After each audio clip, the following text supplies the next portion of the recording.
that. And so if I am so focused on staying on the line, I can't fulfill my assignment. But my God is big enough to handle my fault, my strokes, screw-ups, my mess-ups, because he's already prepared for what I might do. He knows what I'm going to do before I do it, and he already made preparation for me before I get there.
What follows darkness is light. That darkness is the indicator that light is getting ready to shine. So there it is in Genesis, when darkness was upon the face of the deep, and God in the spirit form moved upon the face of the waters, and then God said, let there be. Because darkness precedes the light. Are you understanding what I'm saying? But he needs the darkness there so that God can move upon the face of the deep, so that the shift can take place. Let's look at your neighbor and tell your neighbor that shift take place in the darkness.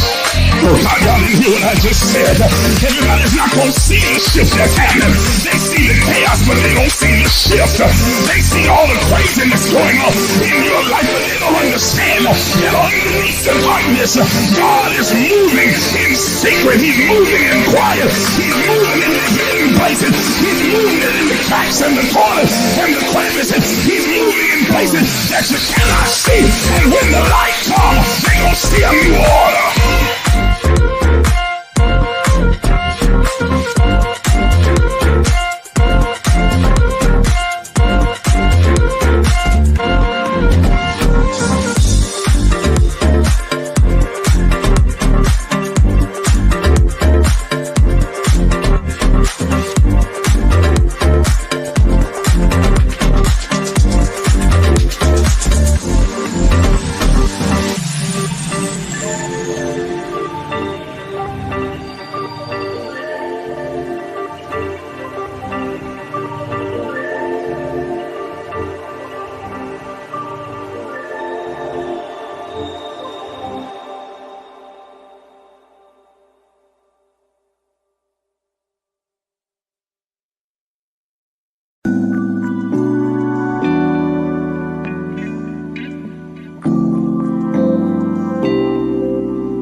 But untying.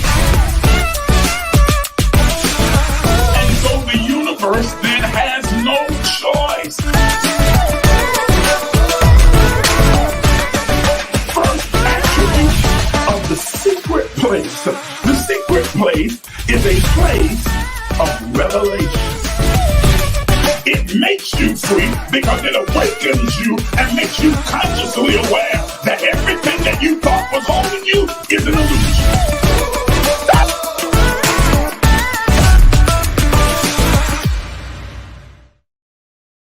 And good morning, everybody. Good morning. Good morning. Welcome to the Emerge movement. I'm your host, Isaac J. Miles Sr., and I'm so glad that you've chosen to join me this morning in this conscious conversation. We are here to empower you on your journey towards spiritual wholeness, to equip you with all of the necessary tools for you to be able to create and curate the life that you desire. It's early Sunday morning and we are in day 18 of 90 days of abundance, and it's been absolutely fantastic. It's been marvelous. It's been exhilarating and life-changing. I don't know if you've been experiencing what I have, but 90 days of abundance is just working for me, and I know it's working for you as well. I'm glad to see all of you that are on. Before I go too far, those of you who are on right now, take a moment and tag as many people as you possibly can and share this broadcast on your Facebook page. And those of you who are watching us on YouTube, then you can copy the link for this live and then send it out in your group chat, send it to your group text, all your family members, your cousin, your auntie, your mom and them, and all the rest of them, and invite them to come and be a part of this conscious conversation as well. Would love to have them to participate in this discussion. Do that for me right now. Take a moment and do it, if you will, so that we can expand the platform and invite as many people in as we possibly can. Now, the last empowerment session that we had, there was a little bit of a technical problem, because a technical problem is a way of saying that I forgot to turn the mic on. And so it sounded like I was in a hallway. I didn't find out until after I was off the air, and Kiwi sent me an inbox and was like, what's going on? You sounded like you were in a hall, like we couldn't really hear you. And I came to discover I forgot to turn on the mic. So how do I sound this morning? Is the mic coming through clearly? Are you hearing me clearly this morning? I want to make sure that I have the microphone on and that you're able to hear me, because, man, it's going to be a good conversation. Somebody say something in the comments. Let me know whether or not the sound is okay. Is it clear? Is it crisp? So that you're able to hear me. Thank you, Toya. Thank you. I appreciate that. So, all right. So thank you. Oh, that's my baby. Hey, Kayla. Kayla's one of my daughters, my many goddaughters and godsons that I have. I absolutely love her. I've seen her grow up from a child to a phenomenal woman doing great things in her life. I'm so proud of you. I really am. I really am. All right. So, like I said, today's conscious conversation is centered around uncomfortable truths. We talked about some in our last empowerment session on Thursday night. I think we made it through 3. I'm going to try and do better than just 3 today if I can. Y'all know I have a tendency to get hype and then get caught up, man. But I'm going to try and work my way through more than 3 today. Maybe we can get at least 5 of them in, because total I have about 22 of them. So I'm going to try and get through as many. So yes, there will be a part 3 and probably a part 4 as well. But these are uncomfortable truths that we often try and avoid as spirits being human, that we have been conditioned and programmed and domesticated into thinking a certain way, looking through a lens of the that's been crafted rather by our environment, by our culture, by our family, by our religion, our experiences, our traumas. And so they keep us in a place and space of avoidance, that whole victim consciousness where we try and avoid everything and we externalize, not internalize, but externalize everything. And we have the mindset that life is happening to me instead of happening for me, that I am somehow subject to and at the mercy of fate, and I have absolutely no control over my life, which is an absolute and abstract lie. But if you will face some uncomfortable truths, then you'll begin to recognize, or it will awaken you, jar you, shock you into an awakened state of consciousness to start beginning to intentionally, deliberately live your life with purpose. That's what it's all about. You don't want to live your life haphazardly and just running, here and there chaotically in a state of anarchy. You want to be able to live your life intentionally, deliberately, in the purpose, the original intent for which you were released into this three-dimensional world during this iteration of life. And so I formulated some uncomfortable truths that we have to tell ourselves, and we have to face these truths, because in doing so, it expands us, it makes us better, it helps us to evolve, and awakens us to a higher state of consciousness, raising our vibrational frequency to the place of accelerated manifestation of the life that we most desire. Are you with me this morning? Y'all ready? Because it's going to get a little bumpy this morning. It's going to get a little bumpy ride. It's going to be a little bumpy.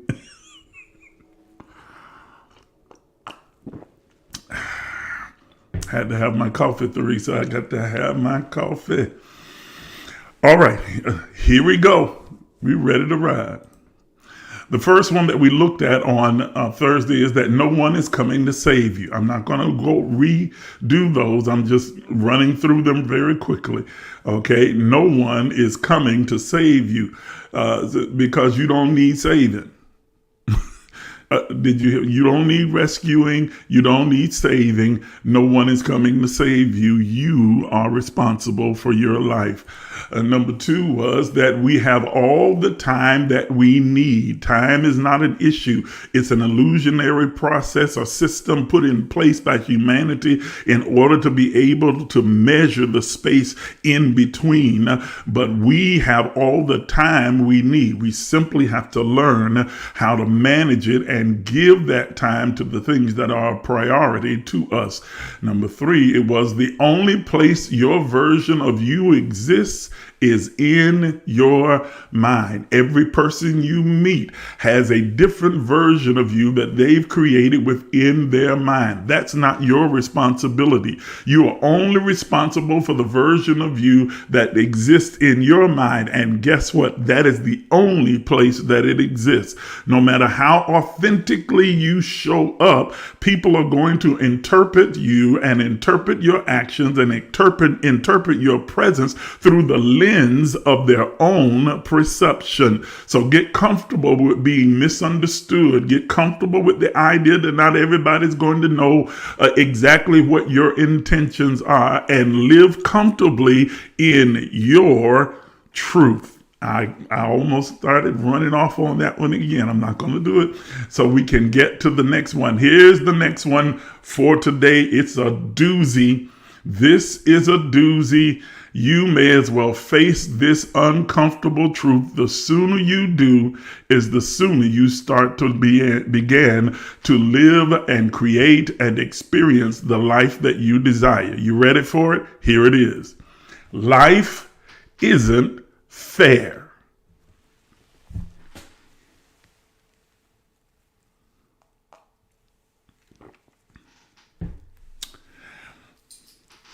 Life isn't fair. Let me say that again.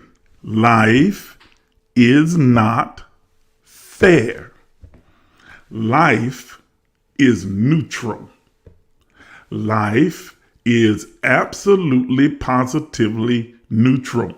Life does not favor one over the other. Life does not work against one or the other. Life is absolutely neutral.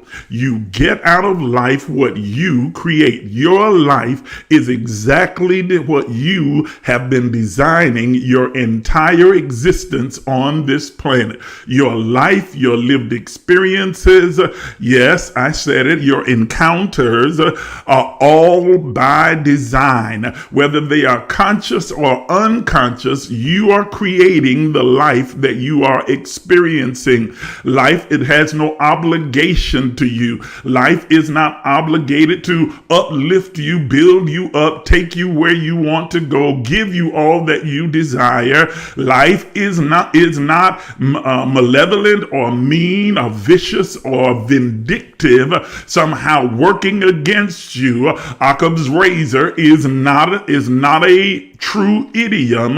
Neither is Murphy's law. They are not true idioms. Whatever is taking place is by your own design. You are not a victim of fate and circumstances. You are the participant in your own lived experience, whether it is conscious or unconscious. Because you are an omni-active divine spirit, you are constantly in every moment creating the next moment of your life. You are curating the life that you're going to experience. That omni-active creative force, energy, spirit that is emanating from within you enters into the universe and all of nature, and it is now held accountable and designed to give you a visible reflection of what you have released into the atmosphere. Life can only bring you what you have released to it. It leaves you as energy and returns to you in form. Let me say it again. It leaves you as energy and returns to you as form. So life is not designed to be fair. Life is designed to give you exactly what you create. Life is designed to manifest what you have created with your most dominant thoughts, words, and your deeds. Those are the seeds of causation. Everything in life operates by cause and effect. There is no effect without a cause, and there is no cause without an effect. Every cause has a definite perpetual effect, and every effect has a definite and perpetual cause. Once you learn the cause of a thing, then you can repeat the cause and get the desired effect. Or once you learn the effect or see the effect that you want to experience in your life, if you will trace down the cause, all you have to do is duplicate the cause and you will get the same effect. There is no person that is favored over another. I know they say, well, favor ain't fair. Favor is a myth. Oh, God have mercy. I'm going to say it again. I said favor is a myth. God, the universe, spirit world does not favor one over the other. Even your Bible tells you that God is no respecter of persons. In other words, it rains upon the just and the unjust. In other words,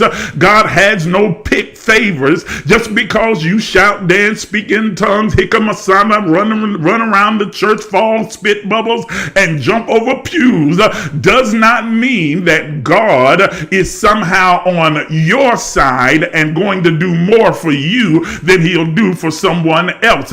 God has no favorites, and there is no such thing as the favor of God, because God is for all of us. Oh, God have mercy. Let me say that again. I said God is for all of us. He's for every man and every woman, every black man, every white man, every Asian man, every Indian man. He is for every heterosexual, every homosexual, every transgender, every queer person. God is for everyone, and I use the term he loosely because we understand that God is neither he nor she, but can manifest and materialize as both he and she from that particular energy, but masculine and feminine energy. But God is, more accurately, a spirit, and it does not favor one over the other. Everyone has the same opportunity and the same access and the same capacity and the same ability to be able to create and curate the life that you desire. Yes, there are certain earthly, social, societal, governmental systems that are put in place in order to encumber your experiencing what you desire, but none of them are greater, more powerful, or invincible than what is inside you. Greater is it that is in you, or he that is in you, than he that is in the world. You can overcome any obstacle, any obstruction, any confinement that is set up by society, by those who are of a narrow mind. You have the ability to succeed and experience the life that you desire. So quit expecting for life to treat you fairly. Quit expecting for life to come and, somehow even the scale along with everybody else that's around you. Even there's another passage in your Bible that says that fret not yourself because you happen to see those who are evildoers seeming to prosper in their way. Now he goes on and gets into the egoic state and start talking about them being cut down and withered as the grass. No, David, that's just your ego talking. Y'all not hearing what I'm saying. But the premise of the text is really important, that you don't compare your life to the lives that are around you as though they somehow have a favorite status with God, with the life, with the universe, that life has dealt them a better hand than what it has dealt you. That is not the case. You are created in the exact image and likeness of God. You enter this three-dimensional iteration and consciousness of life with the same capacity and ability as every other individuation of soul. So you have the opportunity to be able to create what you desire, and every experience that you have on the earth, every encounter that you have on this three-dimensional plane that we call earth, is by your design, either conscious or unconscious.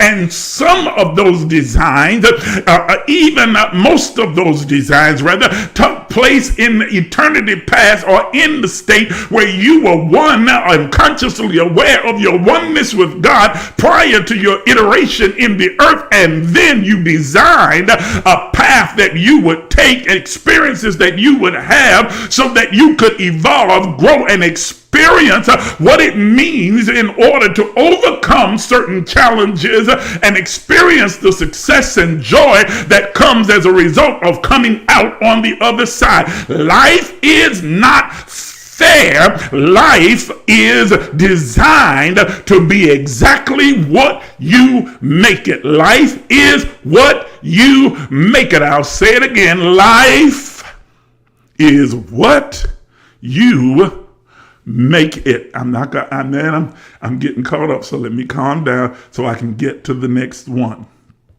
Okay? Here's the next one. You ready? Okay, I'm gonna ease off a little bit. Here's the next one. Taking no risk is the biggest risk. You have to be willing to risk failure in order to experience success. You have to be willing to risk rejection in order to experience acceptance. You have to be willing to risk heartbreak in order to experience love. You always have to be willing to take the risk. Avoiding risk, when you are avoiding risk, you are missing out on what could be, on the possibilities that are in front of you. We are taught from our youth, from our young childhood, as we are coming up, to be risk averse, that we don't want to take any risks, don't take any chances. We're told that what we can't do and where we can't go and who we can't be. We are told that we have limitations to what we can experience, what we can expect, what we can do, what we can accomplish. And so those risks begin to set boundaries and parameters around our imagination, and we don't even see ourselves in the place of success or wealth or abundance or happiness and joy and bliss. We don't see ourselves as being successful or intelligent and brilliant. We don't see ourselves as being inventors and creatives and innovators. We see ourselves through that domesticated lens that has been imposed upon us, and so we decide to live our life in the place of comfort, in the place of safety, in the place where we never step outside of our comfort zone, but we're going to stay right in what we are familiar with, what we know about, and what we are certain of the outcome is. But real faith, are you hearing what I'm saying? Real faith, yes, is being willing to step into the darkness without seeing where your foot's going to land, with the calm assurance that when I put my foot down, something solid is going to be there. Real faith is saying that I'm willing to think big, dream big, and do the unusual and the uncomfortable in an effort and a desire to manifest what I have imagined and dreamed. Some of you are even afraid to dream, afraid to imagine, afraid to even think of the possibilities that are in front of you. But I'm here to tell you that you are an infinite, limitless, boundless being that has the capacity to be able to accomplish whatever your heart desires, whatever it is that you desire to be successful in. You can do it, but you have to be willing to take a risk. Are you hearing me? I don't want to risk getting them upset. I don't want to risk hurting their feelings. I don't want to risk losing them. I don't want to risk losing what I have.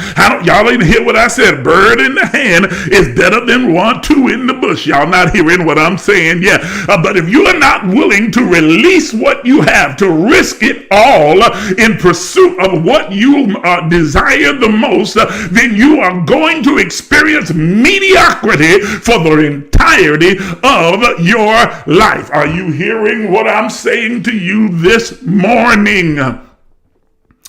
Are you hearing if you don't feed your mind with success, it will rot with mediocrity. If you don't feed your conscious mind with dreams, imaginations, vision, and success, then it will rot with mediocrity. It will atrophy and become complacent and comfortable with being right where you are, and you'll stay right within the circumference of that one place where you have always been, living what you always lived, doing what you've always done, experiencing what you've always experienced, having what you've always had, and y'all not hearing what I'm saying, and never experiencing the exuberant joy that comes from being able to step outside of those boundaries and having a new, unknown, unfamiliar experience in your life. You cannot have new if you're not willing to walk away from the old. You cannot have a new experience if you're not willing to go ahead and turn away from what has been. You cannot put this new wine into old bottles. You got to have a different kind concept, a different mindset, a different perspective, a different perception, a different understanding, a renewed mind and consciousness that can comprehend what is the depth, the height, the width, and the breadth of what is absolutely possible for your life. What are you willing to risk? How far are you willing to go? I didn't ask you just what it is that you say that you want. What you say you want is evident by what you are willing to do. Are you willing to do what is necessary to have what you desire? Are you willing to do and to become what you say you desire to have? Are you willing to take the step, to take the move, to take the challenge, to climb the mountain, to face the adversity, to overcome the obstacle so that you can have what it is that you say you desire? If you're unwilling to take a risk, then you are risking experiencing the abundant life. Hey, this has gone from a conversation to a sermon. I'm sorry. I'm not sorry, because I feel so passionately about what I'm saying to you this morning. Let me try and move to the next one. Here is the next one. You ready?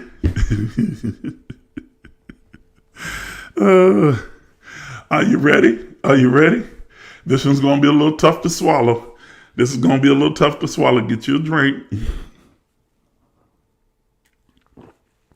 I'm drinking coffee. You can drink whatever you like. You ready? Quitting is always an option, and sometimes it's best. I'm going to let that marinate for a second. Let that sizzle in your spirit, as Wayne says.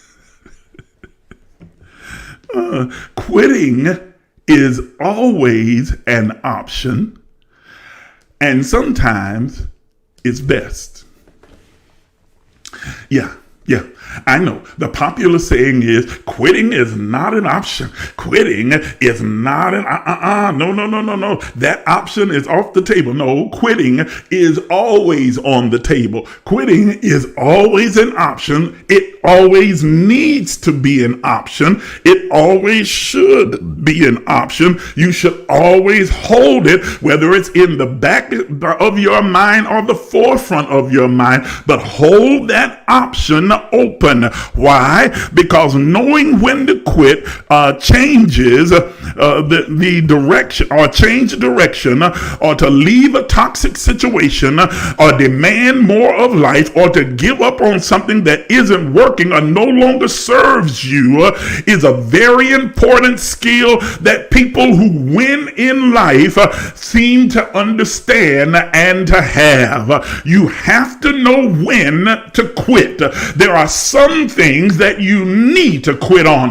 When something no longer serves you, no longer uplifts you, no longer expands you, when something no longer is supporting you, bringing you forward, and when something turns toxic, oh God have mercy. Yeah, I don't care whether it's a place, a person, or a thing. When it begins to become toxic, then quitting is your best option. Are you hearing what I'm saying? Quitting is always an option. People hang on to things and people and places for dear life for sentimental reasons, and I don't want people to think, and I don't want no one to feel, and I don't want anyone to contemplate, but it's no longer serving you, and so you sit there in that same space, in that same place, and allow that toxicity to pollute your soul, and now you become frustrated and aggravated and anxious and upset and malicious and bitter and resentful,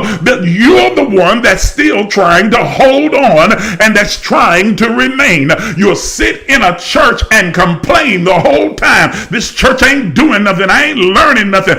Nobody's holding a gun to your head and making you go there. You staying there because grandmama was the founder and great granddaddy built the roof on the house. pastor on the church, and they got a pew named after my mama in the church, and I grew up in this place. Y'all ain't saying nothing up in here, but you are dying and you are decaying, and it's no longer serving you. It's not uplifting you. It's not expanding you. It's not inspiring you, and so you remain there. Are you hearing what I'm saying? You're in relationships that have long since stopped serving you, whether it is a romantic relationship or a friendship on whatever level it is, an association, but it no longer serves you.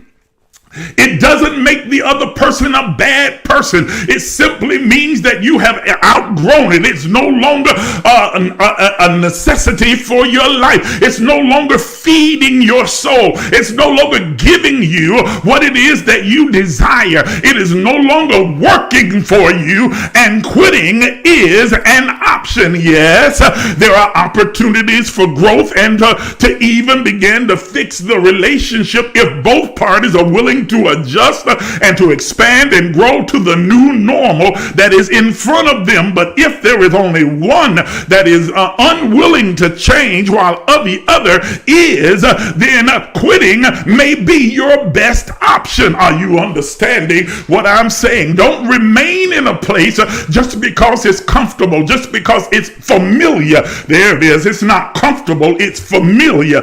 You can become familiar with something and even when you're uncomfortable, you remain because it's familiar. Even though it's painful, you remain because it's familiar. Even though it's toxic, you remain because it's familiar. Oh, God have mercy. I've been with it for 16 years. I've been with it for 25 years. I've been with it for 5 years. And I remember when it was like this and when it was like that. But does it still serve you? Does it still elevate you? Does it engender joy, enthusiasm, exuberance with you? Does it still engender the best parts of you? Or has it become the mundane, and has it become toxic, and has it become destructive? Are you hearing what I'm saying? Quitting is always an option, and you also need to keep in mind that when you have tried a particular method or a particular system or a particular path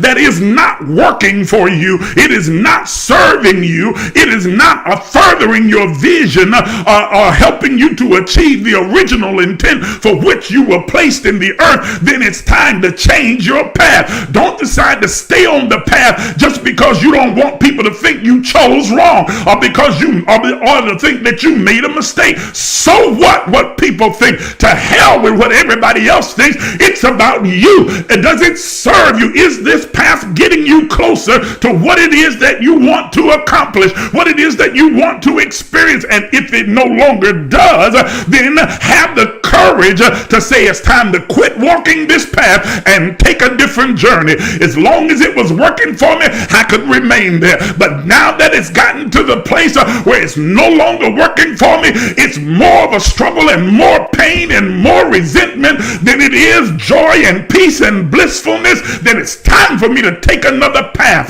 It doesn't even speak to me anymore. It doesn't resonate within my soul. Oh my God, I can't hear nobody talking back to me up in here. Yes, you are in the position where you have followed a particular ideology, a particular faith, a particular religion, and for a while it served you well.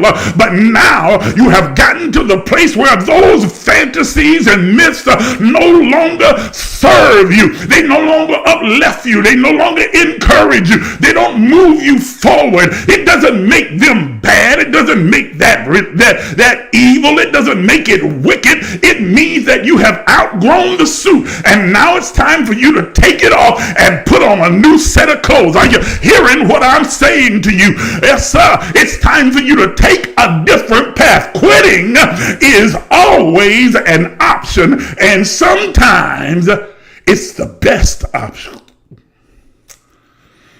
Hey. Let me keep going. I gotta keep going. Gotta keep going. I'm trying to get through as many as I can this morning. I got 20 minutes left. I'm gonna see if I can get 2 more in. Oh, Lord. You hear me, Kayla? I'm gonna try and get 2 more in. You know how that go, right? You know how that go. Here's the next one. Are you ready? Y'all got your seatbelts on? Here we go. Happiness is where you are now or nowhere at all. Did you hear what I said? Happiness is exactly where you are right now or nowhere at all. Your happiness is not in a job. It's not in a relationship. It's not in a goal that you've completed or a thing that you have achieved. It's not in success. It's not in a car. It's not in a house. It's not in notoriety. It's not in fame. Until you give up on the idea that happiness is somewhere out there waiting for you to get there. That's my happy place. That's when I'll be happy. That's when I'll be happy when I get here. I'll be happy when I have this. I'll be happy when they do this. I'll be happy when I achieve this. I'll be happy when I finally...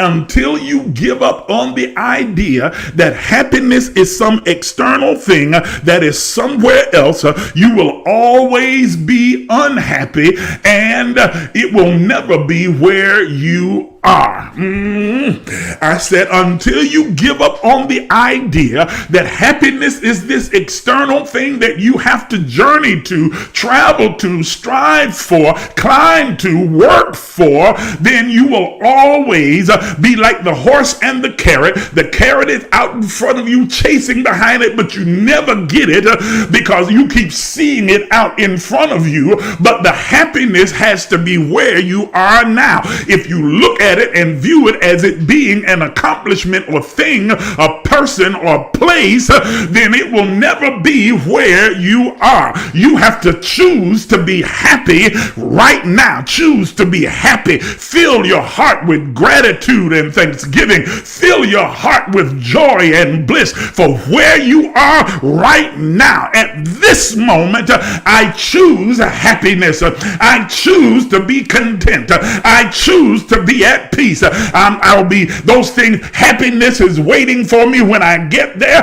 because I'm bringing happiness with me. Are you hearing what I'm saying? Happiness will be at the job because I'm bringing happiness with me. Happiness will be at the pinnacle of my success because I'm bringing happiness with me. Happiness will be in the relationship because I'm bringing the happiness. I'm not looking for somebody to make me happy. Lord have mercy.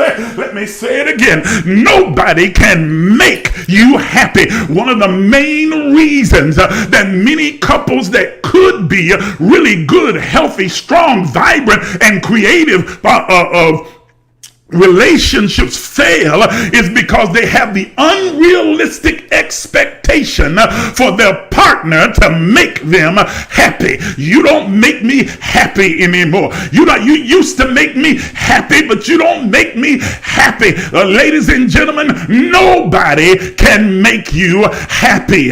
You have to choose your own happiness. Your happiness is your responsibility. It's not your cousin, your mama, your sister, your brother. It's not your husband, your wife, your boyfriend, your girlfriend. It is not your significant other, your lover. It is nobody else's responsibility. Your happiness is your own responsibility, and you have to choose to be happy where you are at the moment, or you will be happy nowhere. If you cannot be happy with where you are, you will not be happy in any place, because happiness emanates from within you. It is an energy. It is a force that emerges from within. When you make the conscious choice, I'm going to be grateful, happy, thanksgiving. I'm going to have gratitude. I'm going to be excited about exactly where I am right now. I know everything may not be exactly as I desire for it to be, but I still am happy. I'm happy that I'm still breathing and moving. I'm doing and creating. I'm happy that whatever is in front of me is in a constant state of change, and I am the progenitor of that change. I can change it to whatever I desire it to be. I'm happy. I'm choosing to be happy. I'm choosing. So even when they're upset, y'all not hearing me, my partner, even when they're upset, even when they're acting in a way that is contrary to what it is that I desire, it does not determine my happiness. Their behavior does not determine my happiness. Are you hearing what I'm saying? Yes, I get to decide to be happy. I'm going to be happy even if you're mad. I'm going to be happy even if you fussing and arguing. I'm going to be happy even if you cussing. I'm going to be happy even if you don't want to give me none. I'm going to be happy. Are you hearing what I'm saying? I have chosen to be happy. Now I got a question. If you're happy and you know it, clap your hands. Lord have mercy. You got to choose your own happy. Are you happy?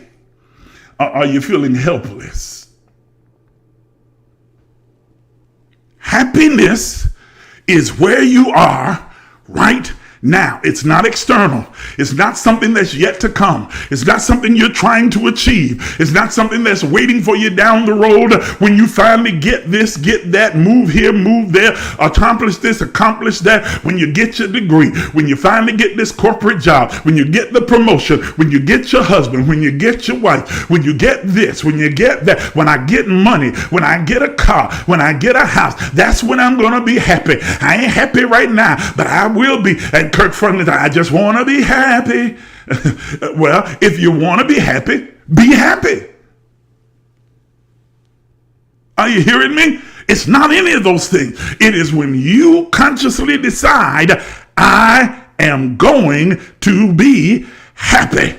I'm happy because I want to be happy. I'm happy because I choose to be happy. I'm happy because I engender and I procreate, I create my own happiness. I live, move, and operate in a state of happiness because happiness is my identity. Happiness is who I am. Happiness it emanates from me. Happiness emerges from deep within me and encompasses my entire being and goes into every nook and cranny, every cell and element of my being. Happiness is radiated from within me.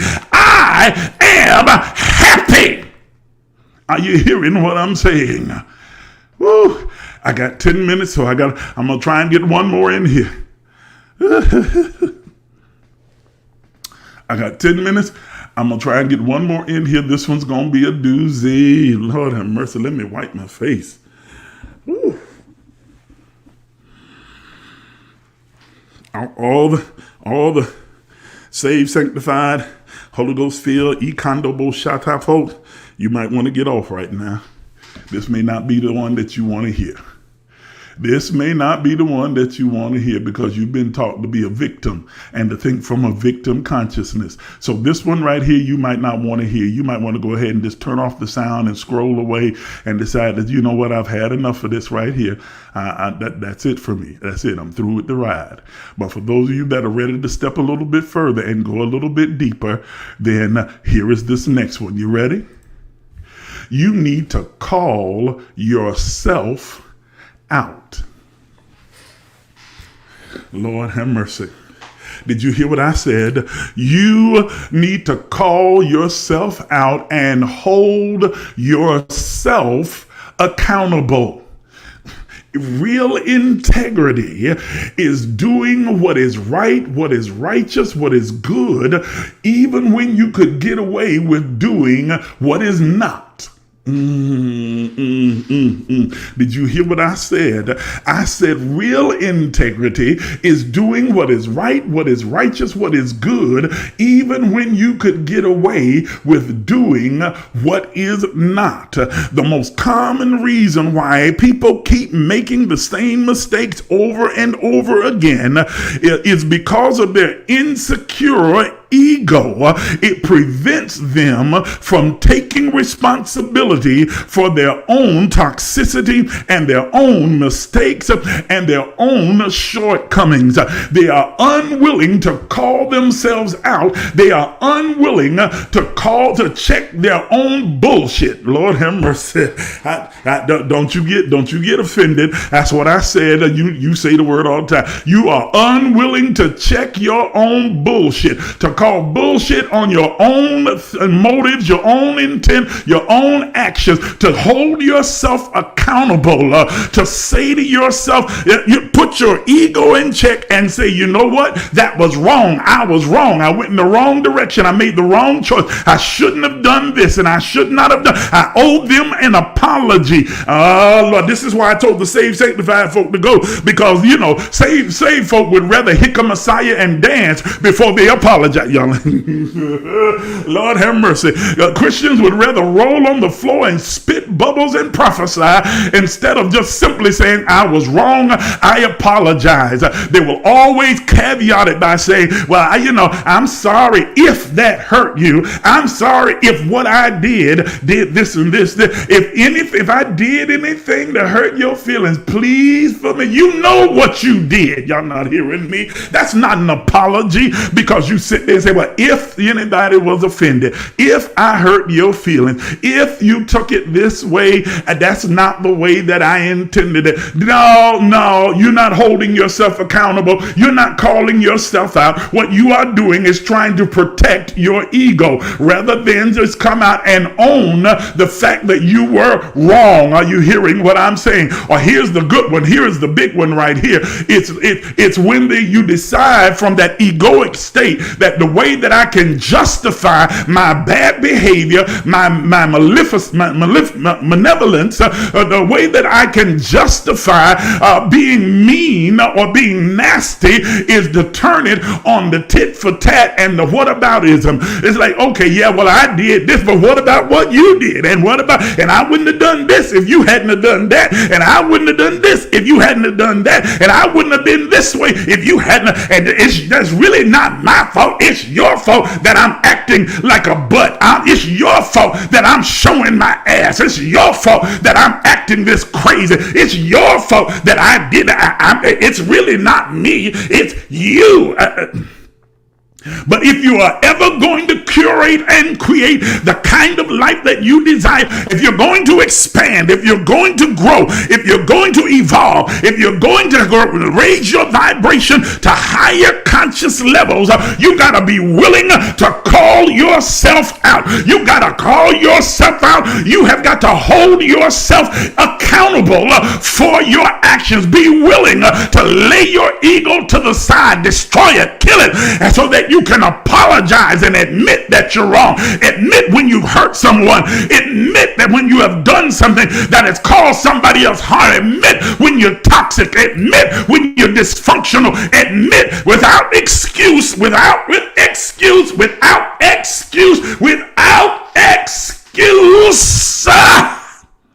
Simply admit, this is me.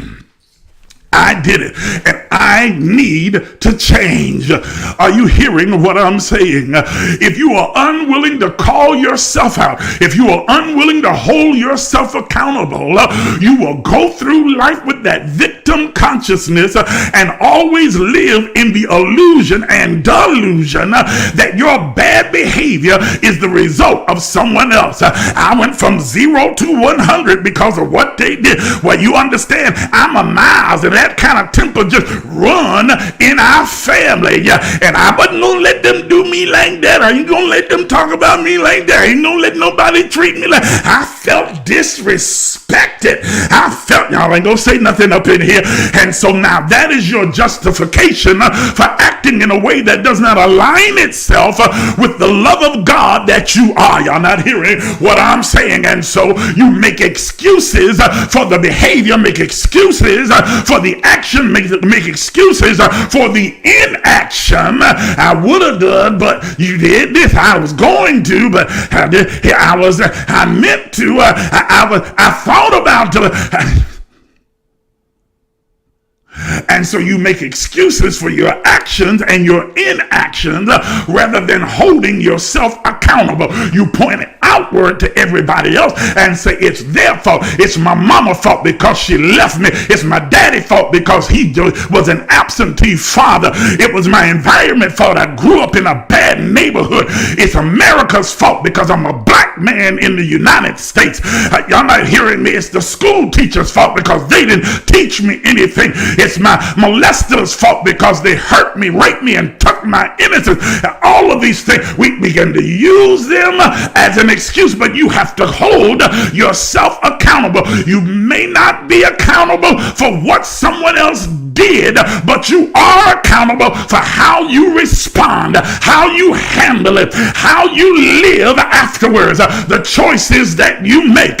You are responsible for your life, and you have got to, at one point in your life, lay the crutches down, put down the walker, and get up and walk. Are you hearing what I'm saying? You can either choose to lay around that pool like the man who had been at the pool of Bethesda and make excuses. I have no man when the water is troubled to put me in the water, for while I am coming someone steps down before me. You can make excuses for your condition, or you can rise, take up your bed and walk. You can take responsibility, or you can make excuses.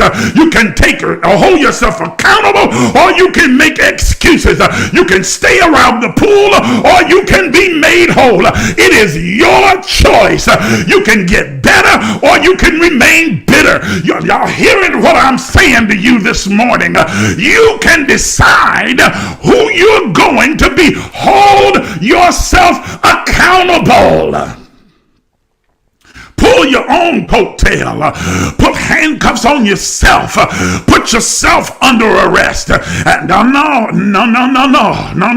Even though they might be acting this way, behaving this way, moving this way, I am not going to allow their action to dictate what I am going to do. My response will always be my deliberate and intentional choice. It is not going to be a reaction to what's outside stimuli. I refuse to become the prisoner and the slave of somebody else's action. I choose, God have mercy, to determine what my actions and behaviors are going to be. And I recognize my finite outlook and my finite thought process.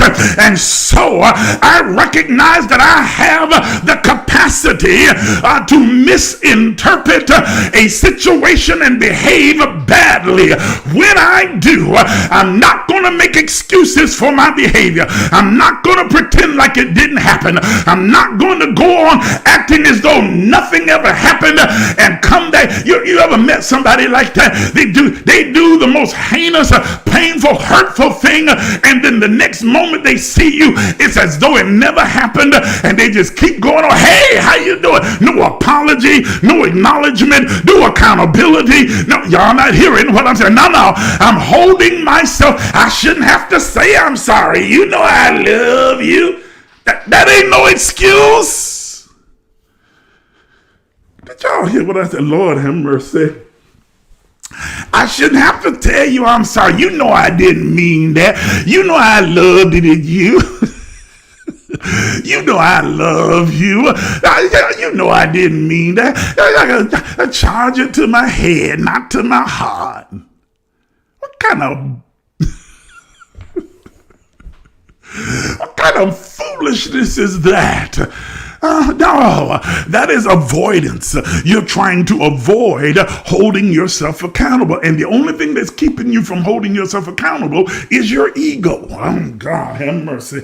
You want to feel dominant. You want to feel like you're in control. You want to feel better than. You want to feel, if not better than, at least equal to. You don't want to ever come across as subservient, submissive. No. I don't want you to think that, no, I'm wrong. Me? Wrong? Wrong? I can't even say wrong. I was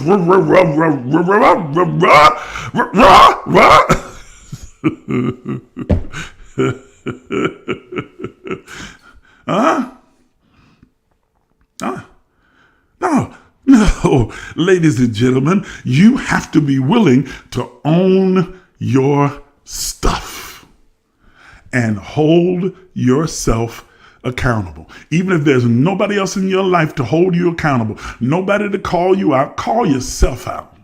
Hold yourself accountable. You be self-governed. Are you hearing what I'm saying? Whew, I'm out of time. Great day.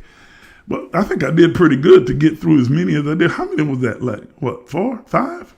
I think that was 5. That was pretty good. Okay? That was pretty good. Hold yourself accountable. Own your stuff. I told you these are going to be some uncomfortable, unpopular truths, but they are absolutely necessary for your spiritual growth, development, and evolutionary journey. You have to be willing to face these truths, embrace them, align with them, so that you can go further in your journey. Now, there's a lot more. Part 3 is coming on Thursday, and it promises to be just as intense. We're going to barbecue some sacred cows, throw it on the grill, and chop it up. And dispel some of the myths and face an honest, uncomfortable truth. Whew. All right. Thank you so much for tuning in and being a part of this conscious conversation. Well, it really wasn't a conversation. This was a sermon today. So, because I ain't really give y'all a chance to participate or to interject or do anything. I was just tearing down the freeway, huh? Oh, my goodness. But thank you for participating and being here. I'm going to ask those of you who desire to and can to support this platform by giving. You can do so by using that information that you see on the screen right now. Whatever you decide to give, no certain amount has been set. You can give whatever you desire, or you cannot give anything if that's what you desire. But if you will, take a moment right now while you have your phone in hand and use your mobile app, either your Cashapp or your Zelle that's a part of your banking mobile app, and give a gift today to support this platform, especially if you were empowered and encouraged by what you heard here today. Then demonstrate your appreciation, by giving a gift that reflects the value that you place upon what you've heard today. I appreciate each and every one of you. Listen, we are in the midst of the 90 days of abundance. This is absolutely phenomenal. It's been great. Those of you who are participating, I appreciate you.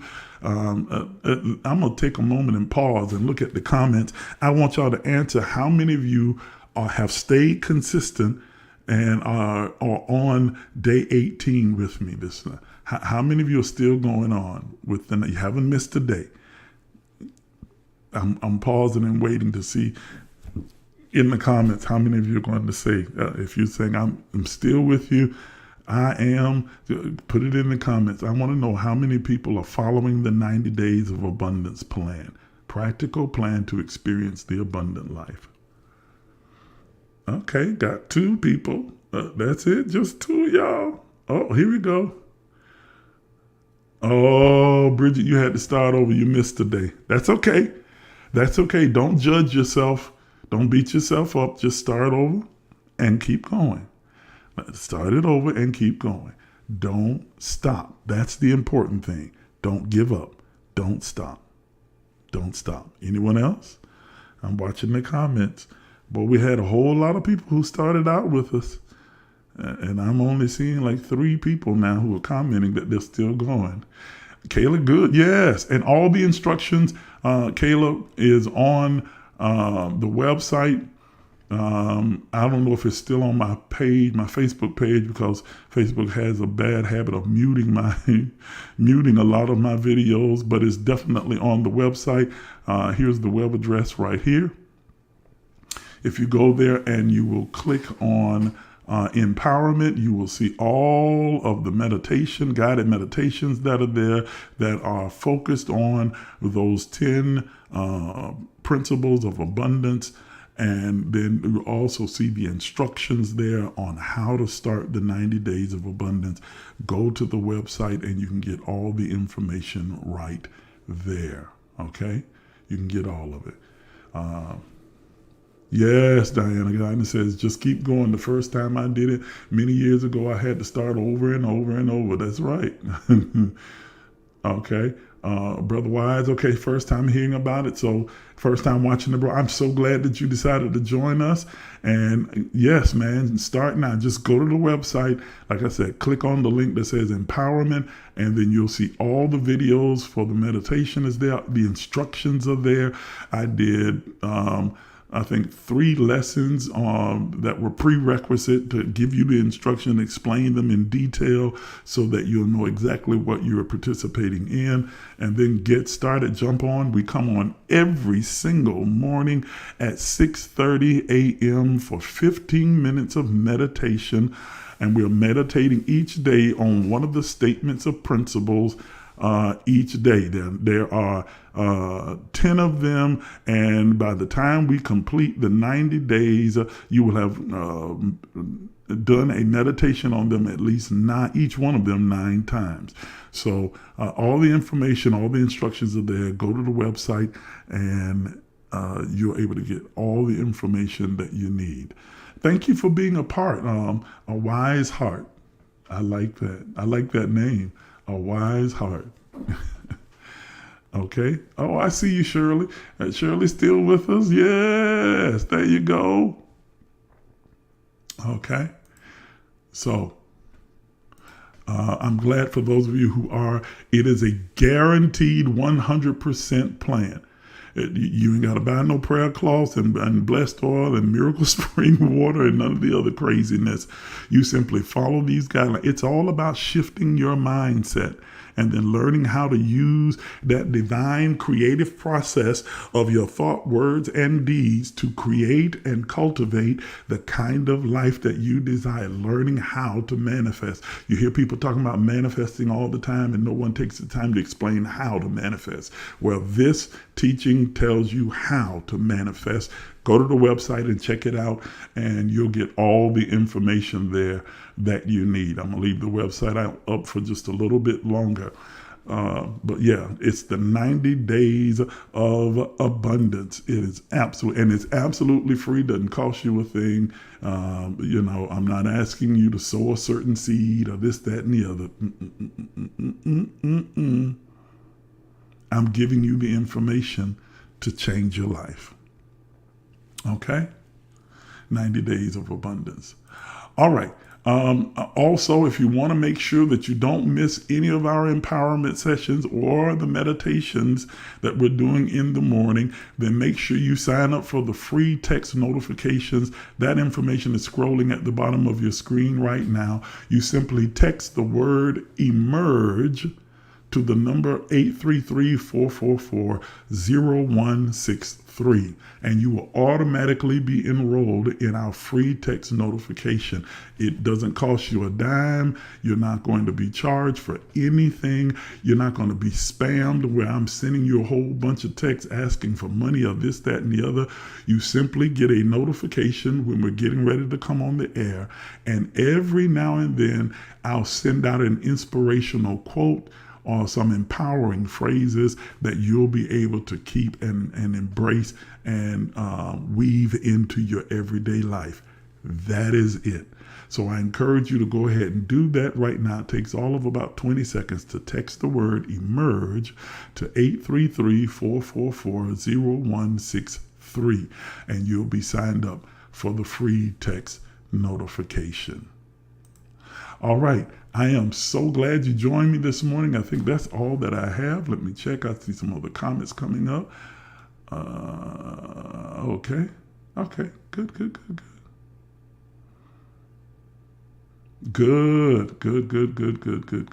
And remember, if everybody's not a morning person. So if you can't get up in the morning and join us for the 6:30 meditation, as long as you get it done that day.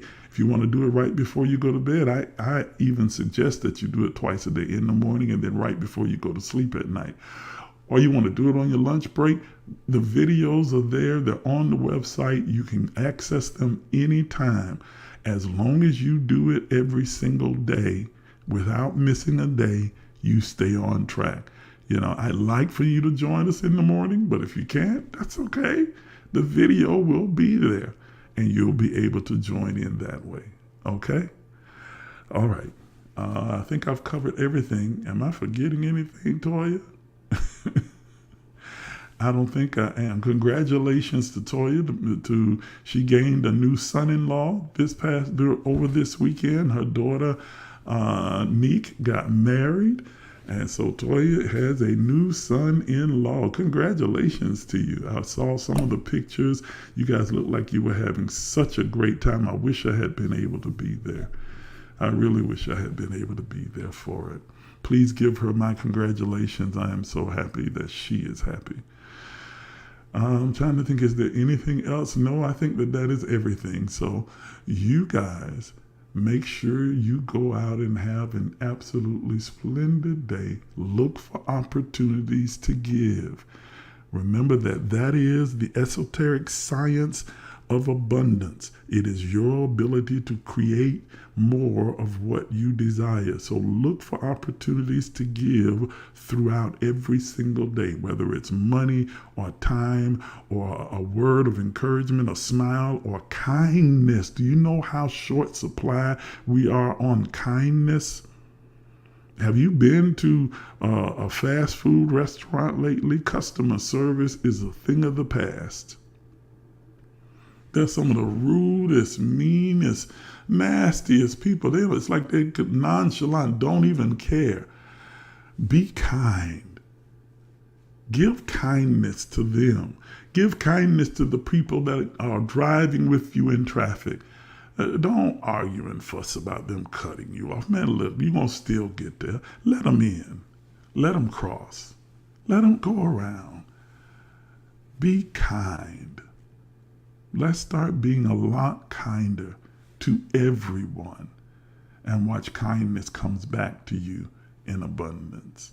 So look for opportunities to give every single day in one form or another, or in several forms, but look for the opportunities to give.